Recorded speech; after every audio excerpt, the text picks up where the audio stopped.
Amen.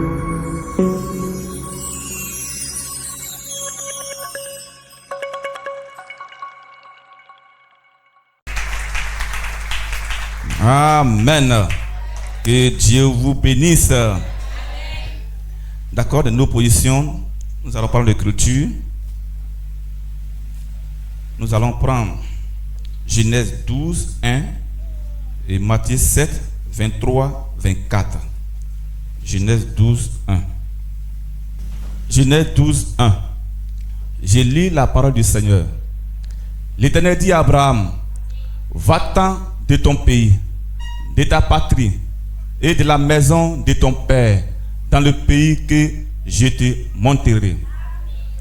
Matthieu 7, 23, 24. Alors, je leur dirai ouvertement, je ne vous ai jamais connu. Retirez-vous de moi, vous qui commettez l'iniquité. 24. C'est pourquoi, quiconque entend cette parole que je dis et les met en pratique, sera semblable à un homme prudent qui a bâti sa maison sur le roc. Seigneur mon Dieu, je ne suis pas digne, Seigneur. Je ne suis qu'un pécheur misérable, Seigneur. Mais me voici ce soir devant ton peuple, Seigneur mon Dieu. Oh, je te prie ce soir, mon Dieu, mon roi, que tu purifies mes lèvres ce soir, Seigneur. Que ton esprit vienne me conduire ce soir, Seigneur. Que les cœurs soient disposés ce soir, mon Dieu. Oh, mon Dieu, mon roi, je te confie ce moment, Seigneur. Viens et manifeste ta puissance, Seigneur. Dans le nom de Jésus que j'ai prié. Amen. Si vos mains sont libres, on peut acclamer le Seigneur très très fort. Alléluia. Que Dieu vous bénisse. Merci à tout un chacun de consacrer ce moment de réveil, d'abandonner son travail, sa maison et venir dans la maison de Dieu pour vraiment chercher la foi du Seigneur. Que Dieu vous bénisse richement et que Dieu manifeste sa puissance envers cette assemblée. Et ce soir, accordez-moi quelques minutes. J'aimerais parler sur ce thème. Quitte la maison de ton père. Quitte la maison de ton père. Vous savez, lorsque un homme et une femme, les deux s'aiment, ils se marient. Et quand ils finissent de se marier, la logique demande que la femme se déplace de la maison, quitte la maison de son père, de sa mère, pour aller vivre avec son mari. Et c'est ce qui est normal. Lorsque, après le mariage, la femme vit avec son mari, le mari a l'autorité sur sa femme. Le mari veille sur sa femme. Le mari est le gardien de sa femme. Et la sécurité de sa femme. Le mari est le ministre des Finances de sa femme. Tout ce qu'elle a besoin. Le monsieur est dans l'obligation, oui, d'entretenir sa femme jour et nuit. Parce qu'elle vit sur son toit. Les enfants, ses habillements, sa manière de parler, il contrôle tout cela.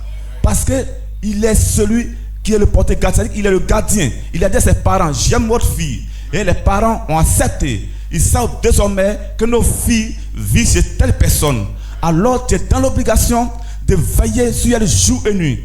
Et rien ne doit l'arriver. Parce que tu es son mari. Et c'est ce qui est normal. Mais imaginez-vous, une femme qui s'est mariée.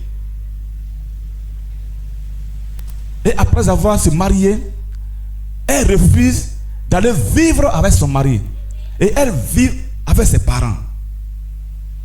Mais est-ce entre vous et moi, est-ce que cet homme-là peut avoir de l'autorité sur cette femme? Non. La femme, étant chez son père, elle peut vivre comme elle veut. Le monsieur ne peut rien dire. Parce que là, il ne peut pas imposer son autorité. Son beau est là, sa belle est là, il a honte, il voit le comportement de sa femme, mais il ne peut rien dire. Parce que la femme est sous l'autorité de ses parents. William Branham dit, nous les nations, nous ne sommes pas serviteurs de Jésus-Christ. Nous sommes l'épouse de Jésus-Christ. Alors une épouse doit vivre chez son mari. Et c'est ce qui est normal. Si vous refusez de vivre avec vos maris et que vous vivez chez vos parents, alors si vous avez mal la nuit, qui vous a réveillé? À quel moment tu vas appeler ton mari? Et s'il est en déplacement, tu vas dire quoi? Je l'ai appelé, j'étais malade, il n'est pas venu. Je l'appelle, son portable ne passe pas. Mais si tu vivais avec lui, je pense que tu n'avais pas besoin de l'appeler. Tu vas le taper. Lève-toi chérie, ça ne va pas chez moi. À minuit, elle allait taper la porte de la pharmacie. Pour dire ma femme est malade. Mais voici chez tes parents. Tu sors quand tu veux. Tu rentres quand tu veux. Le monsieur, ça lui fait mal. Mais il n'a pas le choix. Parce que son beau est là. Son autorité est bafouée. Frère, c'est le type de l'église de Jésus-Christ. Nous, les nations, nous sommes l'époux de Jésus-Christ. Et nous devons vivre dans la maison de Jésus-Christ. Nous ne pouvons pas vivre chez nos pères hier étant l'épouse de Jésus-Christ. Mais quand je parle de père ici, on se demande, mais mon père qui m'a mis au monde, d'une part, vous pouvez comprendre de cette façon. Mais Jésus a traité des pharisiens, ils ont pour père le diable. Vous voyez un peu. Ceux qui les ont traités de filles du diable n'étaient pas des païens. Ils n'étaient pas des païens. C'était les gens qui croyaient, qui étaient instruits dans la loi de Moïse, qui réclamaient Abraham pour leur père. Chaque jour, ils adoraient. Vous savez, il y a eu 3 grands exodes dans la Bible. Il y en a plein, mais il y a 3 grands exodes qui se déroulent dans la Bible. Le premier s'est passé avec Moïse. Moïse devait faire sortir le peuple hors d'Égypte pour les amener à Canaan, pour bâtir une église. C'était la commission de Moïse, que Dieu a dit.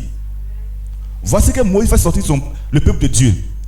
Il est dans la loi, table de la loi. Il est enseigne tout ce que Dieu veut.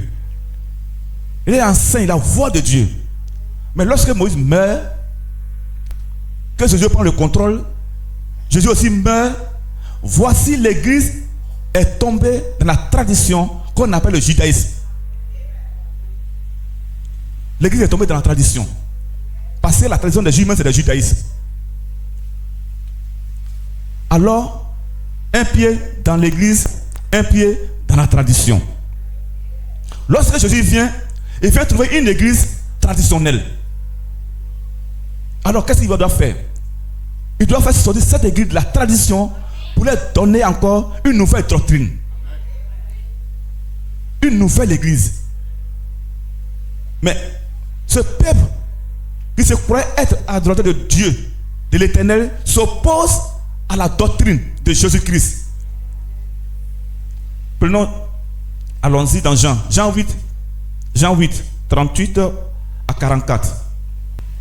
J'ai dit ce que j'ai vu chez mon Père, et vous faites ce que vous avez entendu de la part de votre Père. Il lui répondit, notre Père c'est Abraham. Jésus lui dit, si vous étiez enfant d'Abraham, vous feriez les œuvres d'Abraham.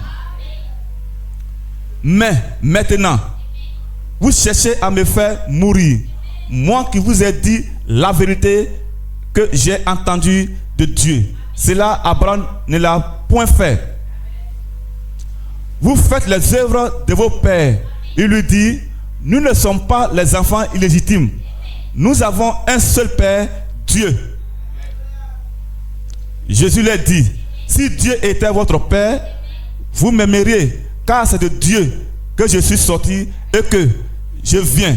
Je ne suis pas venu de moi-même, mais c'est lui qui m'a envoyé.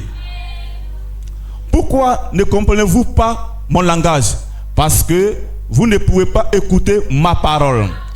Vous avez pour père le diable et vous voulez accomplir ses désirs. De votre père, il a été meurtrier dès le commencement et il ne se tient pas dans la vérité parce qu'il n'y a pas de vérité en lui. Lorsqu'il profère le mensonge, il parle de son propre fond, car il est menteur et le père du mensonge. Alléluia. Vous voyez, ce peuple-là se réclame d'être le serviteur de Dieu. Mais lorsque Jésus les voit, il dit quoi? Vous avez pour père le diable. Pourtant, ce sont les chrétiens. Pourtant, ce sont les gardiens de la maison de l'Éternel en Israël. Mais pourquoi Jésus peut traiter ces gens-là étant fils du diable? Vous savez, nous les nations, on n'attendait pas un Messie. Nous les nations, on n'attendait pas un Messie.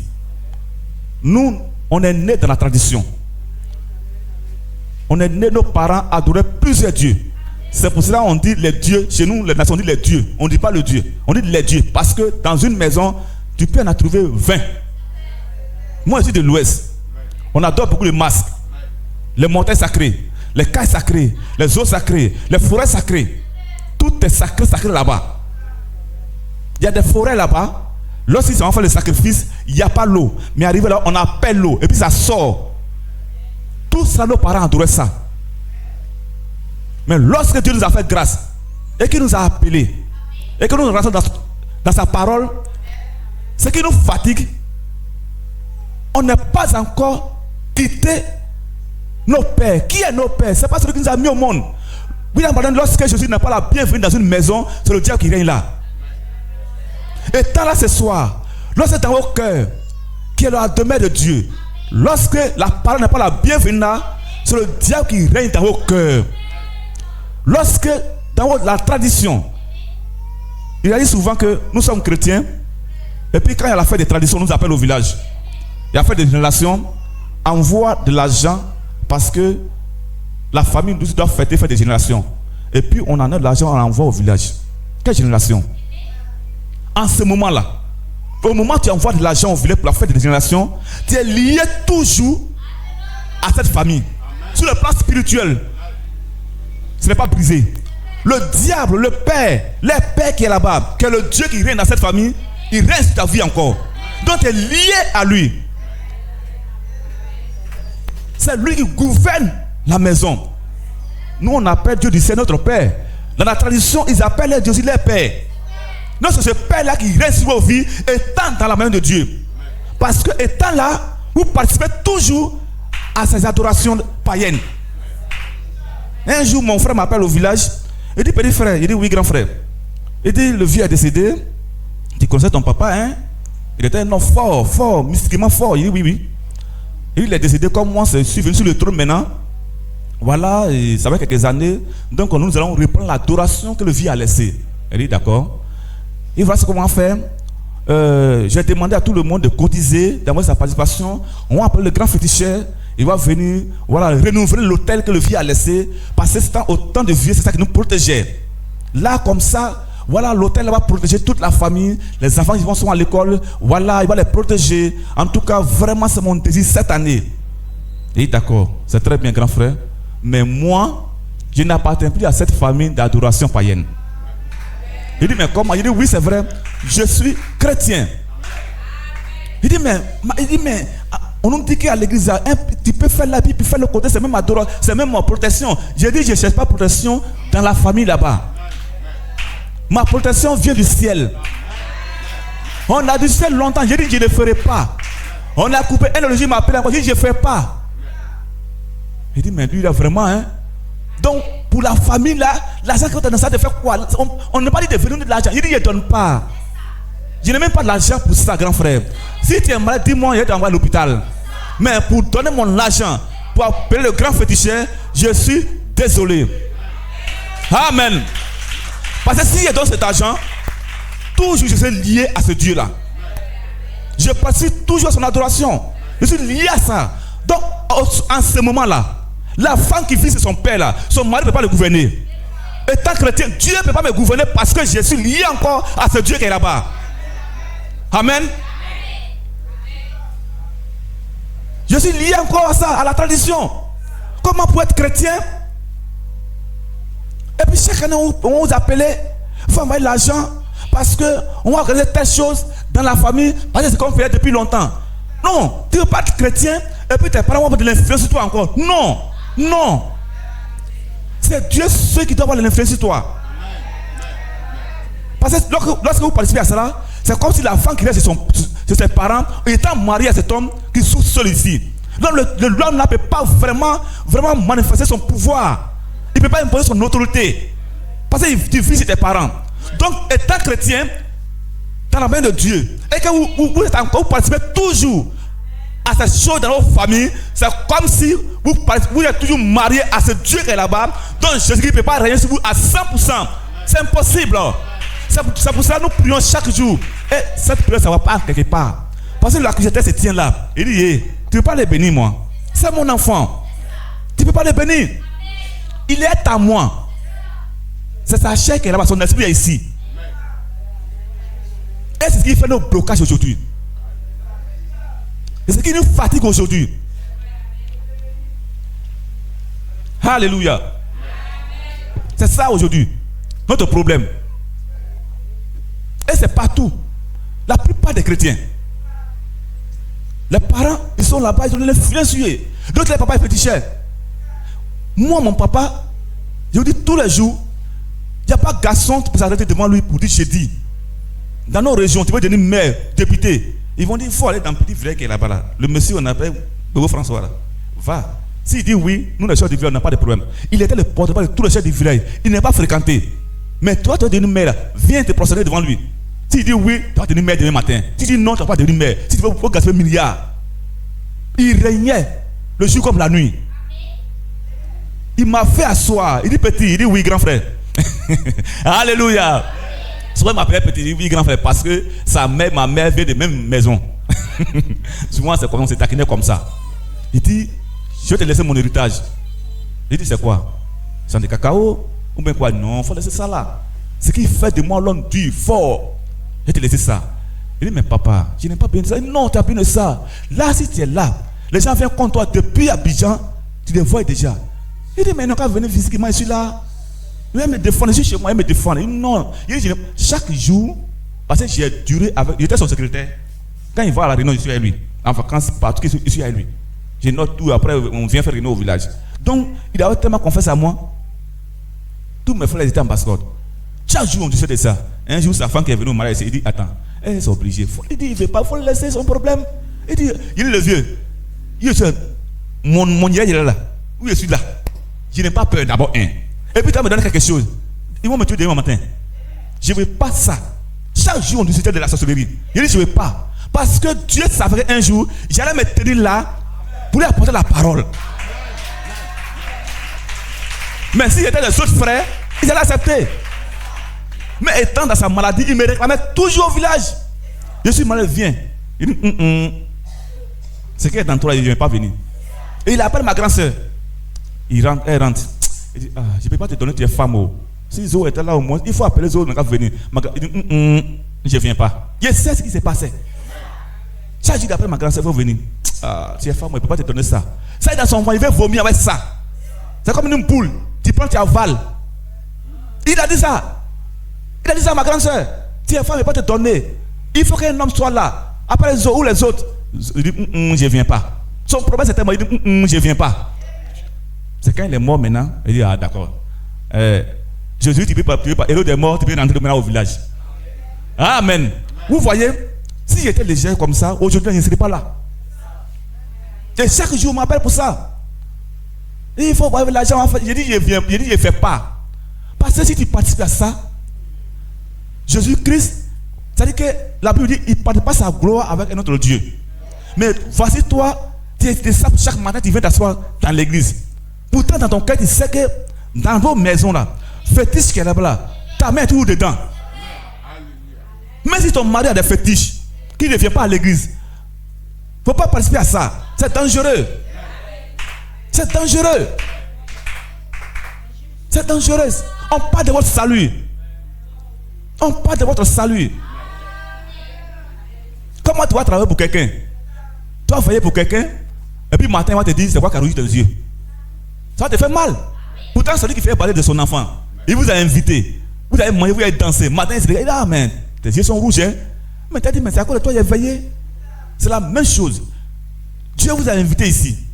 Vous êtes là, vous avez passé tout votre temps dans l'église, et à la fin de votre vie, vous vous retrouvez de l'autre côté. C'est la même chose. Donc ne faites pas semblant. Dites-le la vérité. Ne faites pas semblant. Abraham. Pourquoi? Lorsque nous avons lu tout de suite, dans le livre de Genèse 3, où on a dit tout de suite, Dieu a dit à Abraham, sors de ta patrie, sors de ta maison. Mais qu'est-ce qui a retardé la position d'Abraham? Abraham a compris Dieu sur le plan physique. C'est pour ça, en sortant, il prend son père, il prend sa mère, il prend ses frères, ses sœurs. Allez, allons-y, Dieu m'a parlé, allons-y. Mais en se déplaçant avec ton père, tu te déplaces avec le Dieu de ton père. Oui, il est là, parce que c'est ton père qui l'adorait. Donc en te déplaçant avec ton papa, tu te déplaces avec le Dieu de ton père. En ce moment-là, Dieu se réserve. Il ne peut pas parler à Abraham. À ce que son père meurt. Il y a un qui reste encore là, qu'on appelle Lot. Mais il faudrait que Lot parte. Qu'il soit libre, seul, que tout cela meure, afin que Dieu se manifeste dans sa vie. Donc nos besoins peuvent se retarder à cause de nos conditions de fait que nous sommes tous liés à nos parents. Dieu t'a appelé, s'il n'est pas appelé ton mari, alors je n'ai pas eu de divorce, c'est pas ce qu'il a dit. Mais ne participe pas à ces choses-là. Prie pour lui, mais il ne faut pas participer lui à sa prière en adorant ce Dieu-là. C'est dangereux. Et c'est ce qui a retardé la bénédiction d'Abraham. C'est ce qui a retardé la bénédiction d'Abraham. Frère, il faut nous donner Juge 6, 25 à 26. On va voir Gédéon. Dans la même nuit, l'Éternel dit à Gédéon, prends le jeune taureau de ton père et un second taureau de 7 ans. Renverse l'autel de Baal qui est à ton père et abatte le pied sacré qui est dessus. Tu bâtiras ensuite et tu disposeras sur le haut de ce rocher un autel à l'Éternel ton Dieu. Tu prendras le second taureau et tu offriras en holocauste avec le bois de l'idole que tu auras abattu. Gédéon, le peuple d'Israël, pourquoi Dieu les a laissés tomber? Pourquoi Dieu s'est réduit contre eux? C'est à cause de Baal. À cause de Baal. Si les biens, les vies étaient livrées et que les gens venaient les piller chaque jour, piller les maisons, prenaient tout ce qu'ils avaient, Dieu a fait ça parce qu'ils ont abandonné Dieu pour aller derrière Baal. Et depuis 7 ans, il pleurait, il souffrait, il n'y avait pas de nourriture. Et Dieu ne les regardait pas. Lorsque vous abandonnez Dieu, que vous mettez Dieu en second plan, et que vous mettez votre Dieu, que vos cœurs désirent en premier plan, Dieu vous laisse. Et vous allez souffrir. Vous allez, étant dans la main de Dieu, vous allez souffrir. Souffrir. Parce que s'il y avait un appareil pour mettre sur le cœur de tout un chacun, on allait voir. Mais cet appareil, c'est le discernement de cœur. Que Dieu nous donne cela afin de discerner vos pensées. Que Dieu donne ce pouvoir-là, ce don-là pour discerner les cœurs des pensées des gens. Donc Dieu veut délivrer, puisqu'il plaît maintenant, Dieu veut les délivrer. Il appelle Gédéon. Comme chez nous on dit, tu ne peux pas laisser ta maison en feu pour aller éteindre feu de la forêt. Dieu dit à Gédéon d'abord, avant d'aller contre ce peuple qui vient vous piller là, la base là, c'est l'autel de ton père. Brise ça d'abord. Tant que l'autel n'est pas brisé, où tu vas partir, ça ne peut pas reçu. Il faudrait que vous brisez l'autel de vos pères. Il faudrait que vous leur dites la vérité. Je ne suis plus dedans. Quittez l'adoration. Tant que Gédéon ne faisait pas ça, et quand on continue, la Bible dit quoi? Après, Gédéon était revêtu de la puissance de l'Esprit de Dieu. Parce que l'autel a été brisé. Lorsque vous brisez cet autel, que vous en prenez totalement et que vous venez à Jésus-Christ totalement, alors Dieu est dans l'obligation de vous revêtir de sa puissance. Alléluia. Alléluia. Donc faisons comme Gédéon. Faisons comme Gédéon. La Bible dit il a un peu peur, il a fait ça la nuit. L'essentiel, tu as fait. Voilà, même si tu n'as pas fait la journée, l'essentiel, l'autel a été brisé. Et c'est à cause de ça, Dieu les a abandonnés.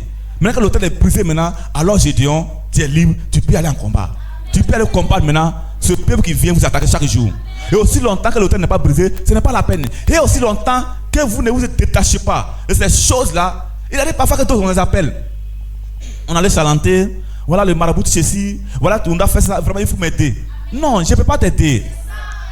Je peux pas, ne fais pas ça, je ne peux pas t'aider. Je ne peux pas t'aider. Parce qu'en faisant ça, vous mettez Dieu en second plan. En second plan. Oh, nous ne sommes pas là pour mettre Dieu en second plan. Alléluia. Marc 3, 27. Personne ne peut entrer dans la maison d'un homme fort et le piller ses biens sans avoir auparavant lié cet homme fort, alors il pillera sa maison. Donc, l'homme fort là, tant qu'on n'est pas le plan de ta maison, on ne peut pas te lier. Lorsque le diable devait faire tomber Adam, il ne pouvait pas aller contre Adam directement. Il passe par qui? Par un membre de sa famille, qui est Ève. Et souvent dans nos maisons, il y a des gens, on les nourrit, matin, midi et soir, mais ils sont contre nous. Oui, ils sont sur notre toit. Matin, on leur donne l'argent. J'ai un problème, je te donne l'argent. Mais dans son cœur, il est contre toi. Et c'est ces personnes-là qui ouvrent la porte pour que le diable entre, pour que les sorciers entrent dans vos vies, pour que les voleurs viennent vous attaquer. Si on sent ça, c'est difficile pour un homme, quelqu'un pour venir te voler facilement. S'il n'est pas bien les enquêtes. Et l'enquête là, c'est quelqu'un. La personne qui ne t'aime pas, pourtant elle est dans ta maison. C'est lui qui va te livrer. Jésus était là. Jésus était là. L'autre était là. Judas était là. Mais ils mangeaient ensemble. C'est-à-dire ils gardaient l'argent. Hein, 100 000 de budget. Mais malgré tout ça, ils n'aimaient pas Jésus. Ça poussait à livrer. Et ils sont passés par qui? Par Judas. Le Seigneur est passé par qui? Par Ève. Pour faire tomber la maison d'Adam. Vous comprenez? Lorsque nous sommes attaqués dans nos maisons, s'il y a des étrangers, commencez à mener les enquêtes. Depuis là-haut jusqu'en bas. Souvent même, il n'y a pas de vol. Mais quand il y a 3 personnes, il y a un petit vol. Commencez à mener les enquêtes. Il y a d'autres aussi, ils sont là, ils sont voleurs. Parmi des enfants. Il ne va pas voler. Mais il attend qu'un étranger entre, il commence à voler. Et puis on dit c'est l'étranger qui vient d'arriver. Il faut bien mener les enquêtes. Alléluia. On acclame le Seigneur. Donc, avant que le diable vienne nous attaquer, c'est que on s'est laissé aller. Parce que si nous sommes attachés à la parole, que nous sommes liés à la parole, je pense que le diable, ce sera très difficile pour lui d'entrer dans nos maisons. Mais quand nous sommes à l'église, on est bien. Mais quand nous sortons, notre vie après l'église, dans nos quartiers, dans le lieu de travail, au marché, comment nous nous comportons? Nos causeries, notre habillement, notre attitude, notre comportement, nos pensées même. C'est ce qui nous fatigue aujourd'hui. Et quand on quitte là, on va s'asseoir pour dire Dieu ne fait rien pour moi. Dieu a tout fait pour toi. Mais le reste est dans ta main. Ça dépend de toi maintenant. Ça dépend de toi. Tant que vous ne faites pas ce que Dieu demande, vous ne vous détachez pas de l'homme fort de vos familles. Cet homme fort là, celui qui réclame vos âmes tous les jours là, c'est parce qu'il est lié encore à vous. Levez-vous, brisez ces liens là. Jeûnez, brisez ces liens là. Parce que si vous ne faites pas ça, tous les jours il a le pouvoir sur vous. Il vous réclame devant Jésus. Ils ont réclamé Pierre, non? Il a réclamé Pierre devant Jésus. Quelqu'un, ils se sont vivants, il a réclamé. Toi, que tu vivais avec lui, et tu as fui pour venir. Mais si tu as fui, tu es venu te cacher là. Chez nous, on dit, si tu te caches derrière la montagne, il ne faut pas te lever, ta tête va dépasser la montagne. Non, il va te voir. Il faut t'asseoir là. Vous êtes venu vous cacher derrière Jésus-Christ. Ne vous levez pas. Laissez-le faire vos combats. Mais si tu te lèves, tu penses qu'il a oublié, et puis tu envoies de l'argent, tu participes à ça, mais ta tête dépasse derrière la montagne, il ne peut plus te protéger. Alléluia. On acclame le Seigneur. Matthieu 12, 43 à 44. Lorsque l'esprit impur est sorti d'un homme, il va par des lieux arides, cherchant du repos, et il n'en trouve point. Alors, il dit, je retournerai dans ma maison. Je retournerai dans ma maison d'où je suis sorti. Et quand il arrive, il la trouve vide, balayée et erronée. Il la trouve où? Dans sa maison. Parce que la Bible dit notre corps est le temple de Dieu. Et notre cœur est sa demeure. Et il est sorti d'ici. Mais s'il retourne encore, s'il réclame encore cette maison, ça veut dire que vous le réclamez aussi. Oui? Quelqu'un ne peut pas dire que ma maladie. C'est que tu réclames la maladie? Moi, ma maladie là, c'est pas ta maladie, c'est un démon. C'est un démon. Si le diable retourne encore, il réclame encore sa maison, c'est que toi-même tu le réclames. Oui? C'est que tu le réclames. Il ne doit même pas revenir. Le prophète, le Christ Saint, bienvenu. Prêché le 28, 8 mois, 57, paragraphe 15. Christ Saint, bienvenu. Un vieux proverbe américain que ma mère employait. Il est dit que les oiseaux du même plumage s'assemblent. Vous savez, les colombes et les vautours n'ont aucune communion. Ils ne s'assemblent pas. Ils ne mangent pas non plus la même chose. Un vautour mange des choses mortes. Une colombe ne saurait manger des choses mortes, car la tuerait. Une colombe n'a pas de bile. Elle ne pourrait digérer ces choses-là. Un très beau type de chrétien. Si, je vais m'arrêter là-bas, si vous êtes chrétien, vous dites chrétien, et que, après avoir sorti de l'église, que le monde ne voit pas le christianisme en vous. Un homme disait, ne me parle pas de la religion, mais laisse-moi voir la religion à travers tes actions. C'est ça. Tu es chrétien. Tu es chrétienne. En quoi on reconnaît que tu es chrétien? Tu ne veux pas être chrétienne? Et puis, c'est que le bon comportement d'hier, en toi, qui était en toi, lorsque tu étais dans le monde, ce bon comportement te met encore en toi. C'est même habillement. La prostituée qui est dans bar la nuit, elle porte mèche orange blanc vert. Elle se promène en caleçon match d'homme. Toi, chrétienne, tu fais la même chose. Faux cils, faux ongles, faux visage, faux cheveux, faux fesses. Tout est faux sur toi. Et puis tu es assis dans l'église. Mais tu es un vautour. Tu n'es pas la colombe, tu es un vautour. Où est la différence? Je suivais l'émission Point Vérité là-bas passé. Elle dit prophétesse. La fille, elle vient son mari à l'église. Et puis la prophétesse arrête son mari. Elle dit, je l'attendais il y a longtemps. Et puis elle est calme. C'est qu'elle ne se sent même pas gelée. La fille pleure. Et puis le monsieur aussi ne fait pas. Mais c'est la prophétesse qui a dit que je suis son mari, donc elle ne peut pas. Elle pleure. Vous voyez? C'est ce qui se passe dans la dénomination. Il est prophète, tu t'en vas avec ta femme. Si tu il va t'arracher. Elle n'a qu'à geler seulement. Il va dire, Dieu m'a dit. C'est Dieu qui les parle tous les jours. Mais quand il y a plusieurs dieux, c'est ça le problème. La plupart des femmes qui sont pasteurs ou bien elles ne sont pas mariées. Elles ne sont pas mariées. C'est comme les filles qui travaillent dans les bureaux, la plupart ne sont pas mariées. Elles attendent que les jeunes viennent à l'église.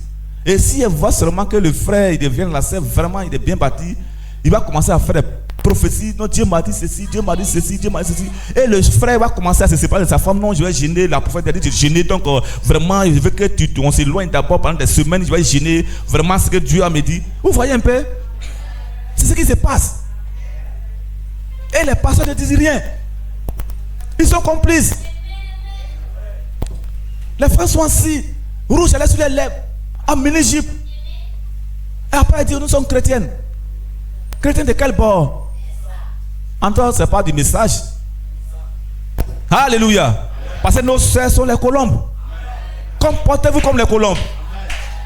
Ne les enviez pas. Ne les enviez pas. Quand je disais là-bas, c'est la constipation. Elles sont gros, mais elles ne sont pas enceintes. Il n'y a rien dedans. Amen. Lorsque vous êtes convertis, voyez, Dieu a accompli une opération. Il enlève l'amertume. Et vous n'avez plus besoin du régime des vautours. Lorsque quelqu'un est converti, ce qu'il voyait hier comme joli, beau, quand il voit aujourd'hui, il voit ça en l'obscurité. Et en tout ce qui est en mer, ces cieux en mer sont ôtés. Vous ne pouvez pas digérer les choses du monde. Avez-vous remarqué, un vautour ou un vieux corbeau, il peut rester là, manger et picoter sur un vieux cadavre. Et il ne pourrait également venir manger des grains de blé avec lui là.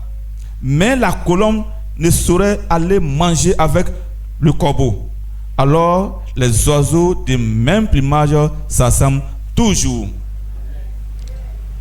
Donc si on se dit qu'on est chrétien, dans ce message, soyons vraiment sérieux avec le message. Et sérieux avec nous-mêmes. Parce que le monde nous regarde. Quelqu'un nous observe chaque jour. Nous sommes des colombes. Arrêtons de se mélanger avec les vautours. On n'est pas la même chose. Même si les invités qui viennent, après on partit. Parce qu'ils ne peuvent pas manger, c'est impossible. Quand ils viennent, non, ici il est dur, non, ici il est ceci, on ne peut pas, c'est dur. Mais c'est la même Bible. Mais qu'on pourrait renverser là-bas, rien que de l'argent. Mais chez nous ici, c'est vrai, on a besoin d'argent, mais l'argent ne peut pas nous avoir au ciel. C'est la parole. Frères et sœurs, faisons tout nos possibles pour rester fidèles à Dieu. Faisons tout nos possibles pour rester fidèles à Dieu.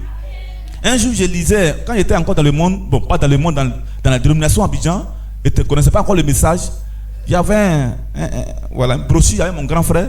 Je lisais. Et à la fin de cette page-là, le monsieur, c'est un Ghanéen qui a écrit ça.